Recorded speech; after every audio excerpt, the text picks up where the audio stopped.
এই রমজান মাসে রোজার আগে মানুষের অপরাধ করার প্রবণতা হ্রাস পায়। এই রোজা করলে কি হয়? রোজার মধ্যে আমরা নৈতিক শিক্ষা পেয়ে থাকি। যেমন রোজা হচ্ছে একটি নৈতিক চরিত্রের ট্রেনিং স্বরূপ।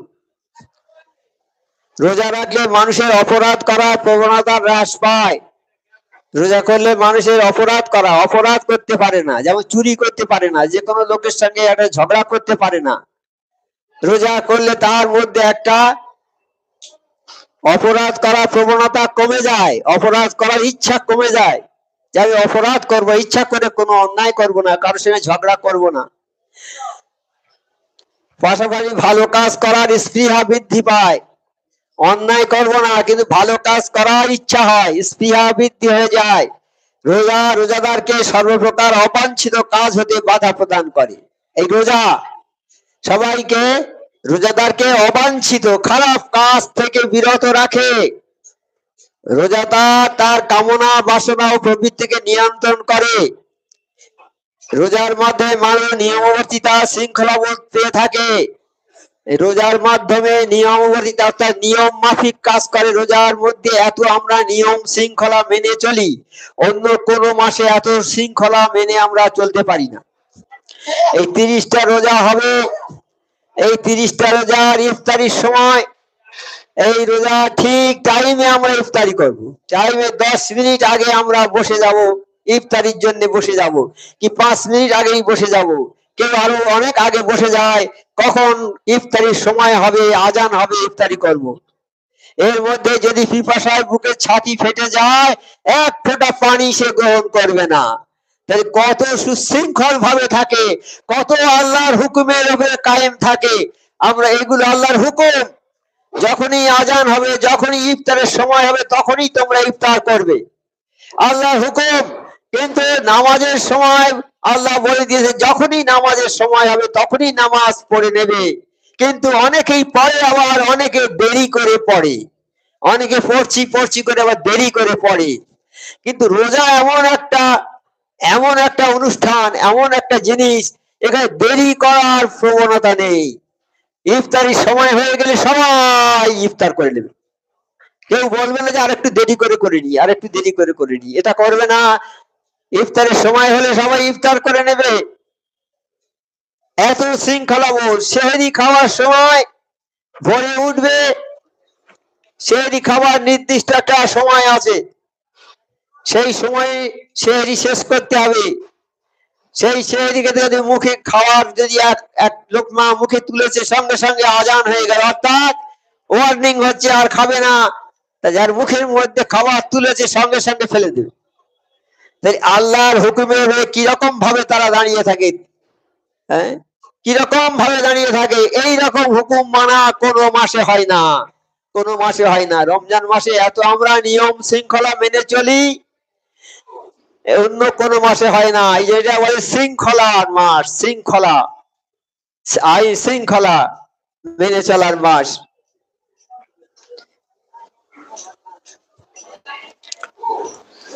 আধ্যাত্মিক ও নৈতিক দিক ছাড়া রোজা সামাজিক ক্ষেত্রে অনেক তাৎপর্যের দাবিদার। এ মাস সম্পর্কে মহানবী সাল্লাল্লাহু আলাইহি ওয়াসাল্লাম বলেছেন, রমজান মাস হচ্ছে সহানুভূতির মাস। সহানুভূতির মাস অর্থাৎ মানুষের প্রতি সহানুভূতি করা। আমি রোজা করছি, আমি অবস্থাপন্ন লোক, আমি রোজা করছি, কিন্তু গরিব মানুষ রোজা করছে, তাদের ইফতারি করার পয়সা নেই, হয়তো খাবে কি তাও কোনো সংস্থান নেই, কিন্তু আমি রোজা করছি, রোজাটা করে আমি বুঝতে পারছি যে খিদের জ্বালাটা কি জ্বালা আমি বুঝতে পারছি। এই রোজাটা ধনী গরিব সবাই করে, কিন্তু যারা জীবনে না খেয়ে থেকেছে তারা খিদের যে কি জ্বালা সেটা বোঝে না। কিন্তু এই রোজার মাধ্যমে মানুষের মধ্যে এই জ্ঞানটা সৃষ্টি হয়, এইটাই উপলব্ধি করে মানুষ যে আমি তো ধনী মানুষ কিন্তু আজকে রোজায় আছি, তাই রোজায় থাকলে যে কি কষ্ট হয়, তাই গরিব মানুষরা না খেয়ে তো 12 মাসই তারা ওই রকম অবস্থায়, অভুক্ত অবস্থায় থাকে, তাদের কত কষ্ট হয়, এই কষ্টটা অনুভূতি হয় মানুষের জীবনে। এই সহানুভূতির মাস, তখন তার মনে এটা অনুভূতি হয়। সেই জন্য ধনীরা তারা গরিবদের মুক্ত হস্তে দান করে রোজার সময়, মুক্ত হাসে দান করে, কার খাওয়া হয় না তার পয়সা দিচ্ছে, কার কাপড় নেই তার কাপড় কিনে দিচ্ছে। এছাড়া আরো অনেক কিছু আমার আল্লাহ নিয়ম করে দিয়েছে যেগুলো করতে হবে, যেমন জাকাত ফিতরা এসব গুলো গরিব মিসকিনদের জন্য করে দিয়েছে। জাকাত দিতে হবে, এটা আল্লাহর হুকুম। আমরা মনে করি জাকাত দিই, গরিবের দয়া করে দিই, দয়া করে দিই, তাই আমরা জাকাত দেওয়ার সময় ঘোষণা করে দিই আমি জাকাত দেবো, কাল থেকে শুরু হবে। হাজারে হাজারে লোক আসছে জাকাত নেওয়ার জন্য, রাস্তা ঠেলাঠেলি করে, যারা ক্ষমতা নেই দুর্বল লোক তারা পড়ে যাচ্ছে, তাদের উপর থেকে লোক মারিয়ে চলে আসছে, হয়তো অনেকে মরেই গেল পড়ে। এটা নয় জাকাত দেওয়ার পদ্ধতি। জাকাত তোমাকে তার বাড়িতে গিয়ে দিয়ে আসতে হবে, তুমি না পারো লোক করে বাড়ি বাড়ি পৌঁছে দেবে, যারা জাকাত পাবে তোমার কাছে, জাকাত প্রাপ্ত যারা তাদেরকে বাড়ি বাড়ি পৌঁছে দেবে, এইটা তোমার সবচেয়ে ভালো হবে। কারণ জাকাত তাদের পাওনা, এটা আমরা দিচ্ছি, এটা আমরা দয়া করে দিচ্ছি না, এটা দয়া নয়, এটা আমার টাকাও নয়। টাকার মধ্যে 100 টাকার মধ্যে 2.5 টাকা বাদ যাবে, 97.5 টাকা, 97.5 টাকা আমার নিজের, আর 2.5 টাকাটা গরিব মিসকিনদের জন্য, তাদের অধিকার। কিন্তু তারা এলে আমরা যাও, এখন যাও, এখন এসছো কেন, আমি কাল থেকে জাকাত দেবো, আজকে এসছো কেন, এই বলে আমরা যেন মনে করি দয়া করে দিচ্ছি। খবরদার এই মানসিকতা যেন মনে না থাকে, এই মানসিকতা যেন মনে না থাকে যে আমরা জাকাতটা দিচ্ছি খুব দয়া করে দিচ্ছি, গরিবের উপকার করছি, না, এটা নয়, তাদের পাওনা জিনিস দিচ্ছি। হ্যাঁ, জাকাত ফিতরা সব তাদের পাওনা, আমরা তাই তাদের দিচ্ছি, সেই জন্য জাকাত দিতে হবে। আর এমন জাকাত আমরা দিই, এমন কাপড় দিই 1 মাস 2 মাস পরার পরে আর পরতে পারে না, ফেলে দিতে হয়। এইসব করবেন না, যারা জাকাত দিচ্ছেন এটা করবেন না। আমি যেটা খাবো সেইটা গরিবকে খাওয়াবো, তবে তবে আমার আল্লাহ খুশি হবে। আল্লাহর বান্দাকে ভালোবাসলে আল্লাহ খুশি হবে। আল্লাহর বান্দাকে খাওয়ালে আল্লাহ বলছে আমাকে খাওয়ানো হবে, আমি খাবো, আমি খাচ্ছি, আল্লাহ আমি খাচ্ছি। তা আমি বিরিয়ানি খাচ্ছি আর মিসকিন এলো তাকে দিচ্ছি 1 প্লেট সাদা ভাত দিয়ে, তাও আবার সে বাইরে উঠানে বসিয়ে দিচ্ছি, বাও খাও।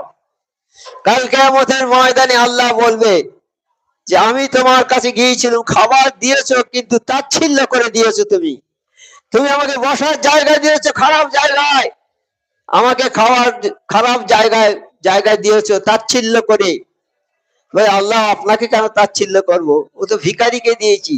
বলে ভিখারিকে দিয়েছো, ভিখারিকে যদি খানা দিতে আমি আল্লাহ আমার খানা খাওয়া হতো, ভিখারিকে দিলে আমি পেতো, ভিখারিকে জায়গা দিয়েছো বসতে খারাপ জায়গায়, আমি আল্লাহ আমাকে দিয়েছো খারাপ জায়গায় বসতে, তুই তাচ্ছিল্য করেছো। সেই জন্য বলছে অনেক আয়াত আছে কালাম পাকে যে মিসকিনরা যখন বাড়িতে যাবে তাদের উপরে খারাপ ব্যবহার করবে না, তাদের ধাক্কা মেরে বের করে দেবে না বাড়ি থেকে।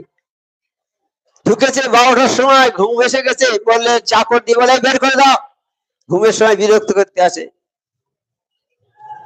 একজন ভিখারি এসে বলছে বাবা, মা, মা বলে বেশি ডাকে, ওরা মাকে ডাকে, মা কিছু খাই দে আমি, মা আমাকে কিছু খেতে দাও।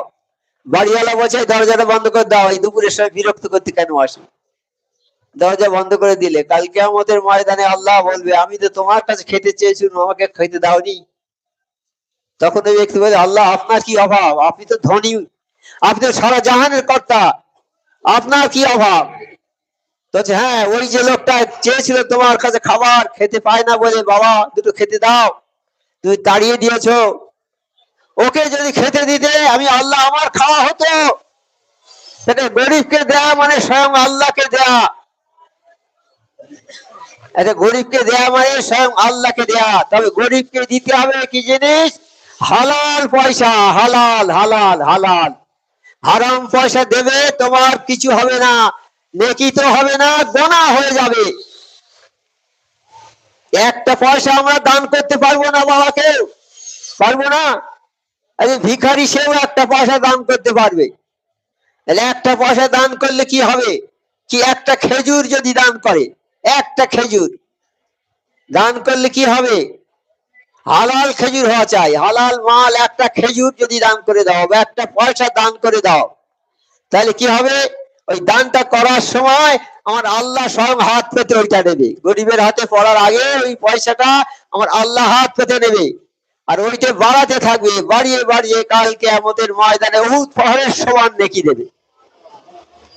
আর তুমি লক্ষ লক্ষ কোটি কোটি টাকা হারাম পয়সা দান করো, কাল কিয়ামতের ময়দানে নেকি তো দূরের কথা, গোনা সব হবে তোমার, গোনা গোনা গোনা শুধু। তাহলে আমরা দান করতে পারবো না বাবা একটা পয়সা? সেই জন্য এই রমজান মাস এসেছে, এই মাসে দান বেশি করে করতে হবে। আমাদের যার যেমন সামর্থ্য আছে আমরা সেই রকম দান করব। গরিব মিসকিনরা যাতে রোজাটা ভালোভাবে করতে পারে, গরিব মানুষ যাতে ভালো করে রোজা করতে পারে, সেই জন্য আমাদের দান করা একান্ত কর্তব্য। আর অন্য হাদিসে আছে যে আমার প্রতিবেশী, আমার প্রতিবেশী, আমার ঘরের আশপাশে যারা আছে তারা প্রতিবেশী, তারা যদি না খেয়ে রাত্রি যাপন করে আর তুমি যদি খেয়ে শুয়ে থাকো, তাহলে তোমার নাম মুমিনের দপ্তর থেকে কাটা যাবে। তুমি আর মোমেন মুসলমান বলে পরিচয় দিতে পারলে না। তুমি এতক্ষণ মোমেন ছিলে, কিন্তু তুমি এই যে কাজটা করেছো, এই কাজের জন্য তোমার নাম মোমেনের দপ্তর থেকে কাটা হয়ে যাবে। তাই সাহাবারা কি করতেন? সাহাবারা সন্ধ্যে যখন হয়ে যেত, সারাদিন কাজকর্ম করতে, করার পরে সন্ধ্যে হয়ে গেলে তারা বাইরে বেরিয়ে দেখতেন কোথায় কি হচ্ছে, কে খাচ্ছে না খাচ্ছে, এইরকম কোথায় কি হচ্ছে সারা দেশের মধ্যে ঘুরে বেড়াতেন, দেখতেন। হযরত ওমর ফারুক রাদিয়াল্লাহু তাআলা একদিন বেরিয়েছেন সন্ধ্যার সময়, দেখে অনেক দূরে মিটমিট করে একটা আলো জ্বলছে, অনেক দূরে। হযরত ওমর ফারুক রাদিয়াল্লাহু তাআলা উনি গেলেন, আস্তে আস্তে সেখানে গেলেন, গিয়ে দেখেন এক বুড়ি মেয়ে একটা হাঁড়িতে কি দিয়ে পানি দিয়ে যেন এরকম নাড়ছে, একটা একটা লকড়ি দিয়ে এরকম হাঁড়িতে নাড়ছে এরকম, আর হাঁড়িতে ঢকঢক করে শব্দ হচ্ছে। বলছে, মা তুমি এটা কি করছো? বলে, বাবা আমাদের 3 দিন খাওয়া হয়নি, তাই সবাই বলছে যাও হযরত ওমর ফারুকের কাছে যাও, গেলে তোমাদের একটা ব্যবস্থা করে দেবে। তাই আমি যাচ্ছি বাড়ি থেকে, বাবা বাড়ি থেকে বেরিয়েছি, এইখানে এসে সন্ধ্যা হয়ে গেছে আর যেতে পারিনি, তাই এখানে বসে গেছি। ছেলেরা বলছে, মা আমাদের কিছু খেতে দাও। কিছু তো নেই বাবা। আমি তখন কি করেছি, বলি, বাবা তোরা একটু দেরি কর, আমি খাবার দিচ্ছি জোগাড় করে। বলে, আমি রাস্তা থেকে কিছু পাথর কুড়িয়ে এনে হাঁড়িতে দিয়ে পানি দিয়ে জাল দিচ্ছি আর এরকম নাড়ছি, লকড়ি দিয়ে নাড়ছি আর ঢক ঢক শব্দ হচ্ছে। ছেলে বলছে, মা খেতে দাও, খিদে পেয়েছে। বলে, বাবা একটু দেরি করো, একটু দেরি করো। এইরকম করতে করতে ওরা কেঁদে কেঁদে সব ঘুমিয়ে পড়েছে। আর বলে, মা আমার রাজ্যে এইরকম অবস্থা, আমার রাজ্যে যদি একটা কুকুরের না খাওয়া হয়, কাল আল্লাহ কাঠগড়ায় তুলবে আমাকে। তাহলে কত ভয় ছিল তাদের, কত ভয় ছিল। আমাদের মধ্যে সে ভয়টা আছে বাবা? নেই, তবে অনেকের হয়তো আছে। তা হযরত ওমর ফারুক সঙ্গে সঙ্গে চলে এলেন, এসে খাজানসিখানায় বলছে, দাও গম দাও, আটা দাও, চিনি দাও, বিভিন্ন জিনিস, খাবার জিনিস দাও, সব দাও। বলে তা খাজানসিখানা থেকে সব দিয়ে একটা বড় বস্তায় করে দিয়েছে, দিয়ে বলছে, হুজুর একটা লোক পাঠিয়ে দিচ্ছি, মাথায় করে নিয়ে যাক। বলছে, না এটা আমার কর্তব্য, আমি নিজে নিয়ে যাব। হযরত ওমর ফারুক রাদিয়াল্লাহু তাআলা সেই বস্তা মাথায় করে নিয়ে চলে গেলেন।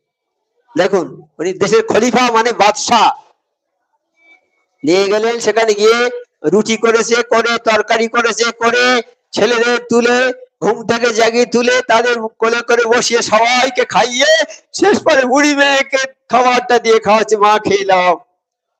খেয়ে হযরত ওমর ফারুক চলে এলেন ফিরে। সকালে ওরা আসছে দরবারে, এসে জিজ্ঞেস করছে, হযরত ওমর ফারুক কে বলো তো বাবা? তাহলে এই তো তোমার পাশে জামের সামনে বসে আছে, উনি তো চেয়ারে, উনি তো হযরত ওমর ফারুক। রাত্রে গিয়েছে তো চিনতে পারিনি, ঠিক বয়স্ক মেয়ে, চিনতে পারিনি। বলছে, বাবা তুমি আমার খুব উপকার করেছো, কাজ বাবা আমাদের খাওয়া হয়নি, তুমি খাইয়ে দিয়েছো খুব ভালো করে, আমাদের উপকার করেছো খুব। বলছে, মা আমি উপকার করিনি আপনার, আমার কর্তব্য আমি করেছি, আমার যে কাজ সেই কাজটা করেছি। তাই আমাদের যে কাজ জাকাতটা দেয়া, ওটা আমাদের কাজ, আমরা করি, কিন্তু আমরা মনে করি মানুষের উপকার করছি খুব, মানুষের মানে দায়বদ্ধ, যেন আমরা খুব গর্বের সঙ্গে ওটা করি। কিন্তু না, ওটা ওদের পাওনা, ওদের দিচ্ছি। তাহলে রাজ্যের যা প্রজারা সেই বাদশাহ হচ্ছে, সেই দেশের বাদশাহ হচ্ছে তাদের আমানতদার। আমানতদার একটা সংসারের কর্তা, যে সেই কর্তা হচ্ছে তার স্ত্রী আছে, ছেলেরা আছে, বাপ মা আছে, তাদের আমানত স্বরূপ রেখেছে তার কাছে। তাই সেই যে সংসারের কর্তা আমানতদার, এই আমানত রক্ষা মানে তার ছেলেকে দেখতে হবে, স্ত্রীকে দেখতে হবে, বাপ মাকে দেখতে হবে, এগুলো করতে হবে। একটা একটা এমএলএ, সে আমানতদার, তার এমএলএ এলাকায় যত লোক আছে তাদের আমানতদার, সে তাদের ভালো মন্দ সব বিচার আচার সব এমএলএ কে করতে হবে। আমি সংসারের কর্তা, আমি আমানতদার এইগুলো। আমার নবী পাক সাল্লাল্লাহু আলাইহি ওয়াসাল্লাম ছিলেন আমানতদার। বাইরের লোক যত টাকা পয়সা, তার শত্রুরা পর্যন্ত টাকা পয়সা সোনা দানা এসে আমার নবী পাক সাল্লাল্লাহু আলাইহি ওয়াসাল্লামের কাছে জমা দিতেন। যখনই তারা চাইতো সঙ্গে সঙ্গে বের করে দিত, খরচ করতো না। হ্যাঁ, আমানতদার একেই বলে। আমরা সেই আমানতদার। আমরা তা আমি ধনী মানুষ, আমার আশপাশে আমার মহল্লার যারা আছে তাদের জন্য আমি আমানতদার। তাদের অভাব অভিযোগে আমার দেখতে হবে। আমি যদি না দেখি তাহলে আমার নাম কিন্তু মোমেনের দপ্তর থেকে কাটা যাবে। সেই জন্য আমাদের গরিব মিসকিনকে ভালোবাসতে হবে, দেখতে হবে। এই রোজার মাধ্যমে আল্লাহ আমাদের সেই সহানুভূতিটা আমাদের মধ্যে জন্মে দেয়। যে কি, যে রোজা যারা জীবনে খায়নি, জীবনে যারা না খেয়ে থাকেনি, তারা রোজার কি মর্ম, তারা খিদের জ্বালা বুঝবে বাবা, বুঝতে পারবে কি? যার কোনদিন সাপে কামড়ায়নি, সে সাপে কামড়ানোর কি জ্বালা বুঝবে? যখনই রোজাটা করে ধনী মানুষ, তখন তাদের মধ্যে এইটা উদ্বেগ হয়, এইটা তার মনের মধ্যে উত্থাপন হয় যে না খেয়ে থাকলে কি জ্বালা। সেই জন্য গরিব মিসকিনের প্রতি সহানুভূতি, এটা সহানুভূতির মাস। এই জন্য বলিস এটা সহানুভূতির মাস।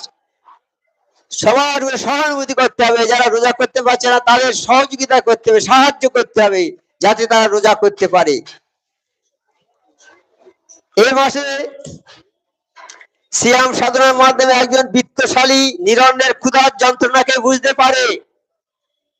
একজন বিত্তশালী অর্থাৎ ধনী লোক একজন নিরন্ন মানুষের যে খিদে, সেই খিদের জ্বালাটা বুঝতে পারে। ধনী লোকটা বুঝতে পারলে তার প্রতি সহানুভূতি হবে। আল্লাহ, আমি না খেয়ে আছি, কত কষ্ট। তাহলে গরিব মিস্ত্রিরা তো সারা বছরই না খেয়ে থাকে, তাদের কত কষ্ট হয়। তাহলে রোজার মাধ্যমে মানুষের এই শিক্ষাটা হলো যে মানুষের প্রতি সহানুভূতি করতে হবে, সহানুভূতি দেখাতে হবে, তার সাহায্য করতে হবে, যার ফলে তার অন্তরে গরিবের সহানুভূতি জাগ্রত হয়।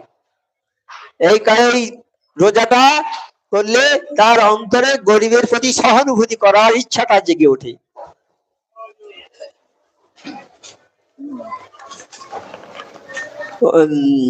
এই রোজার কি উপকারিতা, এই রোজা করলে কি উপকার পাওয়া যাবে? রোজাদারের কাজকর্ম ইবাদতের মধ্যে সামিল হয়। রোজাদারের কাজকর্ম, পানাহার, খাওয়া দাওয়া ইবাদতের মধ্যে সামিল হয়। যা খাবে রমজান মাসে রোজাদারের কাজকর্ম, কাজ করে তার খাওয়া দাওয়া যাবে, সব ইবাদতে গণ্য হয়ে যাবে। হ্যাঁ, যেমন আমরা জেনেছি যে ফজরের নামাজ যে পড়লো সে যেন সারা রাত ইবাদত করলো। এইরকম আছে না, যে ফজরের নামাজ পড়লো সে যেন সারা রাত ইবাদত করলো। আমরা তো সারা রাত ঘুমিয়ে আছি, তাহলে কিন্তু ঘুমটা ইবাদতে গণ্য হয়ে যাবে। তাই রমজান মাসে যারা রোজা করবে, হ্যাঁ, তাদের যত কাজকর্ম, যত কিছু সব তাদের কাজকর্ম, খাওয়া দাওয়া যাবতীয় সব ইবাদতের মধ্যে সামিল হয়ে যাবে। যেন সব ইবাদত করছি আমরা। আমি যদি চাকরি করি, আমি ব্যবসা করি, আমি যদি লেবারি করি, যাই করি না কেন, রমজান মাসে আমার এইগুলো ইবাদত বলে গণ্য হবে, যেন আমি সারাদিনই ইবাদত করছি। রোজা মানুষকে গুনাহের কাজ থেকে বিরত রাখে। রোজা মানুষকে কি করে? গুনার কাজ থেকে বিরত রাখে, অর্থাৎ গুনার কাজ করতে দেয় না। গুনার কাজ করার ইচ্ছাও হয় না মানুষের। এই রোজা, রমজান মাসে খাওয়া পান করা হিসাব হবে না। এই রমজান মাসে খাওয়া যা কিছু খাবেন আর যা কিছু পান করবেন, খাওয়ার পান করা মানে পানি জাতীয় জিনিস খাওয়া, আর খাওয়া মানে ভাত ডাল তরকারি যাবতীয় খাওয়া, এই খাওয়ার কোনো হিসাব হবে না। অন্য মাসে খাওয়ার হিসাব হবে, পানি একটু বেশি করে খরচ করলে গোসল করে তার হিসাব হবে। আমরা তো পানি, যেখানে 1 গ্লাস পানি লাগবে 10 গ্লাস পানি খরচ করি, এর হিসাব দিতে হবে কাল। কিন্তু রমজান মাসে কোনো হিসাব হবে না, যত খাও আর যত পানি যত কিছু করো এর কোনো হিসাব হবে না। আর এই রোজার দ্বারা আল্লাহর সন্তুষ্টি লাভ করা যায়, আল্লাহর সন্তুষ্টি হাসিল হয়, আল্লাহ সন্তুষ্ট হয় এই রোজা করলে। এই হচ্ছে রোজা করার উপকার।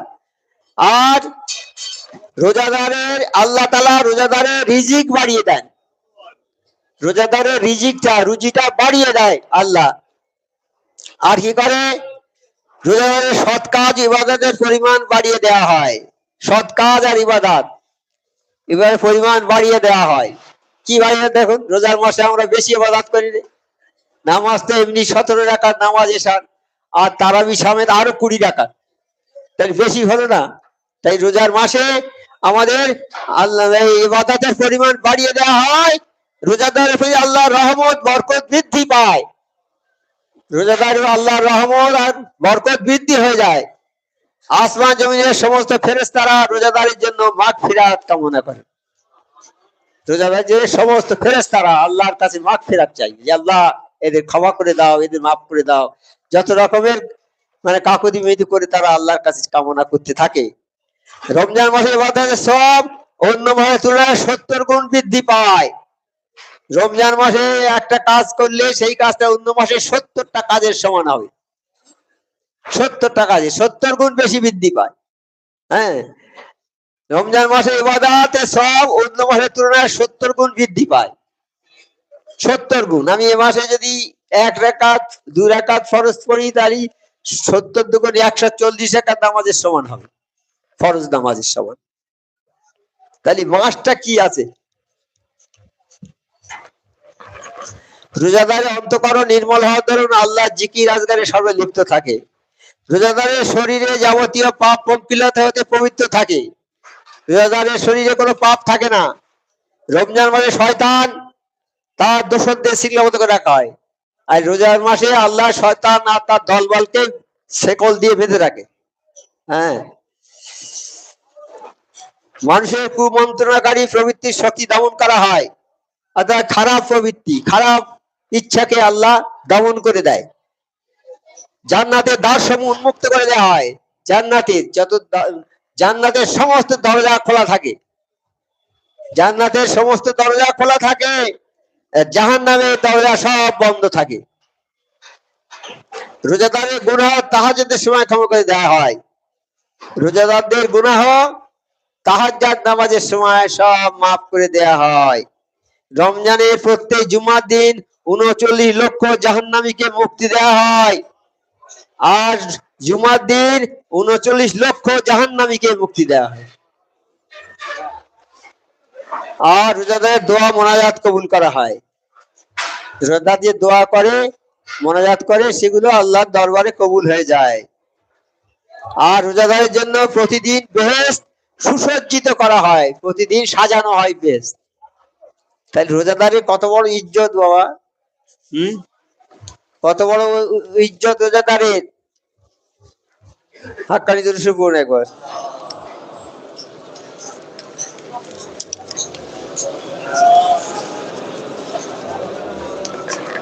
আচ্ছা, এই রমজান মাস তাহলে ইনশাল্লাহ আমরা সবাই রোজা করব বাবা, সবাই রোজা করব, যাদের রোজা করার ক্ষমতা আছে।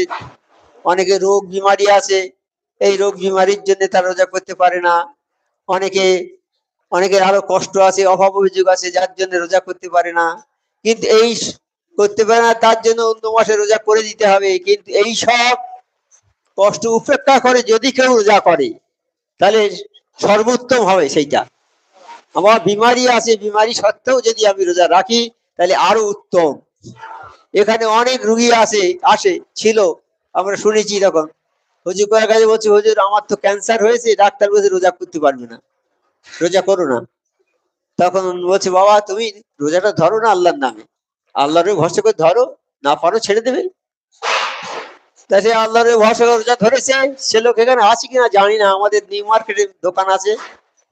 সে ভদ্রলোক ক্যান্সার হয়েছে। হুজুরকে বলছে, হুজুর আমি রোজা করো, বলে বাবা আল্লাহর ভরসা করে ধরো না, দেখো না কি হয়। তা একটা করতে দুটো করতে করে 30টা রোজা করে নি, ক্যান্সার রুগী। তা রোজা করবে তো আল্লাহ করাবে, আমাদের আমাদের কোনো ক্ষমতা নেই। একজন লোক সে ছোটবেলা থেকে রোজা করে, ছোটবেলা থেকে। তার জীবনে একটা রোজা কাজা হয়নি, জীবনে একটা রোজা কাজা হয়নি। 20, 25, 30 বছর বয়স হয়েছে, তার একটা রোজা কাজা করেনি, ছোটবেলা থেকে রোজা করে আসে। সে একদিন কথা প্রসঙ্গে বলেছে, এই যেমন আমরা কথা বলি, একজন সে গল্প করতে বলেছে, আমি ছোটবেলা থেকে রোজা করছি, একটা রোজা কাজা করিনি। তা আল্লাহর কি মহত্ব, আল্লাহর কি ঘটনা।